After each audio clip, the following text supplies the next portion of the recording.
Hey guys, Jay here, and welcome back. And in this video, I'm gonna show you exactly how I made $7,000 in profit and $42,000 in revenue, as you can see. And for the end of the month, I'm gonna probably finish off around $17,000 in profit and about $85,000 or $90,000 in revenue. And to be honest, it's a bit lower than what I expected or what I wanted. I wanted $20,000, but it's still a really good month. And the net profit, for everybody wondering, is going to be around $14,000. I have about $3,000 in expenses every month because I have a team of 5 who basically do all of this work for me, which I'm about to show you in the video. So let's keep it going. So first things first, when it comes to product sourcing, this is what I do on basically a daily basis, or sometimes like 3 or 4 times a week. I have a sourcing team of 3 members, and this is one of my members here, Christian, and pretty cool that I'm actually flying out my entire team, and we're going to an island in the Philippines. So I'm leaving in a few weeks to treat them to this awesome company vacation at the end of the year. And what these 3 team members do for me, they source on a day in and day out basis to find potential opportunities for us to buy at a business. So I literally just come on here Tuesday, Thursday, Wednesday, and Friday sometimes as well, and review what leads were listed in the sheet from one of my sourcing members. And what I do is when I review them, I mark each lead as approved, commission, denied, potential, whatever it may be. That's kind of how I go on the strategy or the tier ranking system to tell them if that it is a good lead, if it's a bad lead, whatever it may be. Once I get the lead, I analyze it. I click on the Amazon listing, I click on the supplier site, and I go to continue to analyze the lead. They list the potential buy costs, any notes, any information that they have is all listed right here.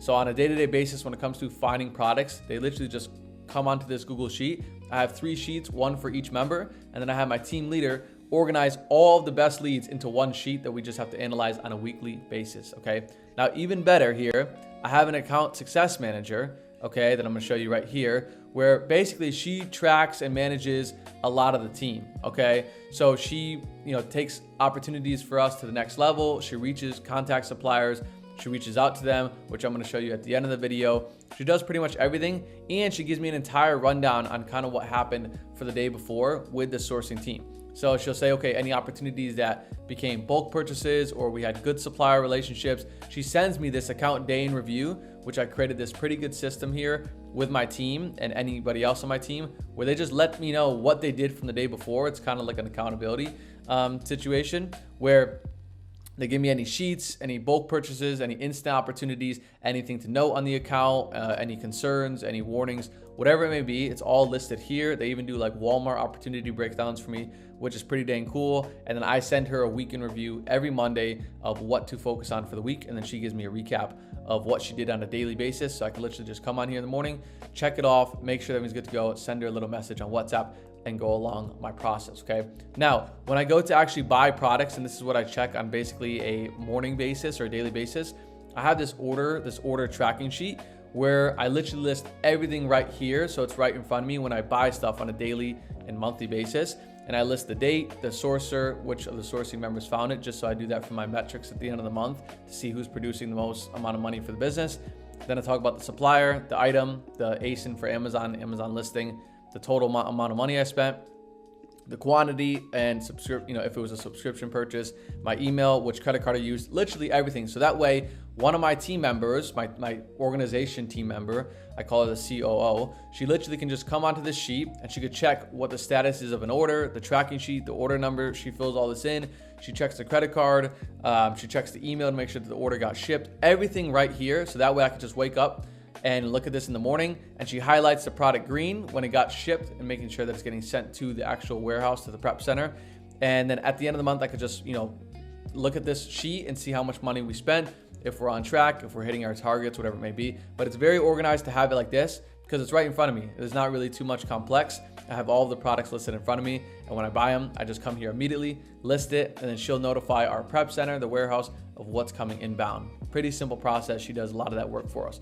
Now, I want to actually talk about the lead, which is probably the most important part of things. Is like, what am I actually buying to make all this money? So this product here is like a camera product, a film product, which is very, very expensive, as you can tell, $48, and popular. And all I do when it comes to analyzing these products is, remember, I don't actually source these products. As you can tell, this Fujifilm product is literally on Christian sheet, one of the products that he sourced. So when I come across this listing, I go and analyze it in the same way possible. I look at what the product is, right? Kind of give it like a little bit of a side eye to glance it. Then I go down here into this Keepa chart, which is Keepa chart is all the data I need to know to make sure it's a good buy or a bad buy for the product. And this Keepa chart just tells me what the price is at any point in time of the day, how many times a month it's selling, 100, 200, 400, 300, whatever it may be. You can see it kind of right here as I zoom in. And then here at the bottom, the Keepa chart tells me the other sellers on the listing and what the competition is. So I want the competition to be somewhat stable. So that way, by the time I buy the product, it might take like 3 weeks to actually buy it, send it to the warehouse, send it to Amazon, ready to be sold. So I have to make sure that in 3 weeks time that the product's still gonna be profitable, okay? Then I can check the data tab where I can look at like the advanced statistics to see which sellers are winning sales, how many sales they're winning, and what the competition looks like compared to if I jumped on the listing. All the data is literally right here to this potential, into this software. And I can go all the way back from 1 year, 1,000 days, however long this listing's been around. That's what I open up the data for, okay? So this is my exact process on a day-to-day basis. I'll say, okay, this, pricing comes down here a little bit. Will it still be profitable? I still have to check to see if the supplier makes sense, if the pricing makes sense. But the pricing is not too bad. There's smaller sellers on the listing, which is a good sign because that means that there's a lot of opportunity for any regular sellers to get sales. Then the volume's pretty good, but it is a bit sporadic. It goes down here to 100, then back up here to 300, then up here to 400, then back down to 50. So it's a little bit sporadic, and I'd want to see a little bit more consistency, but hey, there could still be opportunity. Now, as far as the seller count, you can see it rose pretty hard here from 4 all the way up to 65, then down here to 9. Now it's going back on the way up. This is a bad time to buy the product because you can only imagine where the price is going to head, right back into the 39 or 38 range, maybe even lower. And there's just a lot of chaotic volume going on here with other competition. The pricing kind of fluctuates a little bit and the sales volume fluctuates a little bit. So it's not that good, but for the benefit of the doubt, let's go check out the potential supplier to see if it works. So, and this is what the supplier is. So I'm not sitting here on Walgreens or Target. Well, Walgreens is a good opportunity, but not Walmart or Target or Kohl's and just like hitting checkout a million times because I just don't have the time to do that. And purchasing is not a part of the business that I have delegated. Okay, so I do all of the purchasing myself for the business. So I spend probably, an hour or maybe a little bit less every single week making sure our orders are purchased and getting sent to the warehouse. All right. So this supplier here is uniquephoto.com. I never heard of them until I found this because my Christian brought it to the table, and I'll have to do kind of like an analyzation of this. And all my sourcing members know that it's important to check Trustpilot, Google reviews, any other ways to make sure that the supplier is legitimate. But even after they send it, I do my own process just to make sure that we're buying authentic products from these suppliers. And what you can see here is this potential supplier is selling 1 for $11.95, 10 for $10.95, and 30 for $9.95. Now, what I always do with every supplier that I buy from, I contact them either via phone call or email, send them a message and see if I can buy these items in bulk. Because that way, if you can buy these items in bulk, you get a cheaper discount and you don't have to sit here all day buying these, checkout, or trying to work through order cancellations to try to get 100 or 200 units. Because at the end of the day, this listing only sells 100 times per month. But if we were buying this product back in, July, where it sells 500 times a month, that's a lot of volume, right? If I had to sit here and place an order of 10, 50 times, that would get me to 500, but I'd basically be like decrepit, but my hands would be hurting if I just continued to do that all day, and I would lose a lot of focus. So that way, I just want to place the order once or twice on a monthly or weekly basis, whatever it may be, to buy our inventory, okay? So like I said, what I do is I contact the supplier and reach out to them to get a bulk price. And literally, here's my email right here. To be honest, I don't even do that 90% of the time anymore. What happens is my team members do that for me. So you can see, hi, I hope this message is well. Can you send a quote for this product along with the details on the minimum order quantities, shipping options, tax information, estimated timeframes, and I also supply my address time to time. But one of my main team members reaches out to these suppliers. Okay, so we have a potential lead, we have a potential supplier. We reach out to them to see if we can buy it in bulk, and if we can, great. If we can't, then maybe we have to find a different supplier or see if this pricing works, and then we continue with it. Okay, but you can tell here, if you buy 30 units, you get $9.95 per unit, okay, which is like almost $30 per, per one. So I'll type in 30 here, and the product is currently selling at 48. Now, what I'm doing here to give you a little bit of context, this calculator here, this SellerAmp calculator, is a software that tells me instantly, after all of Amazon's fees, shipping fees, inbound fees, placement fees, what storage fees, all the fees that you might get worried about when it comes to Amazon, they're automatically calculated when I change the number in this calculator. You can see if I put 20, this is the profit ROI, $14 profit, 72% ROI. If I put 25, it's 38% ROI, $9.55 profit. So it just instantly changes, and all the fees are already baked in this product. And they're actually right here on SellerAmp. You can see all the fees that are associated with Amazon. We have a referral fee, which is 15%. We have a fulfillment fee for them to do all the work to ship in the product to them. We have a prep fee, which is my own fee, which I pay a prep center to do the packaging and labeling of these products.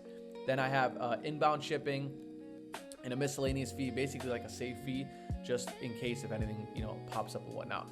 And as far as obviously this product, you can tell I don't own Fujifilm. I don't own the brand. I don't own the trademark or anything like that. I'm just becoming another online distributor for their products, working with one of their suppliers that they directly supply. Okay.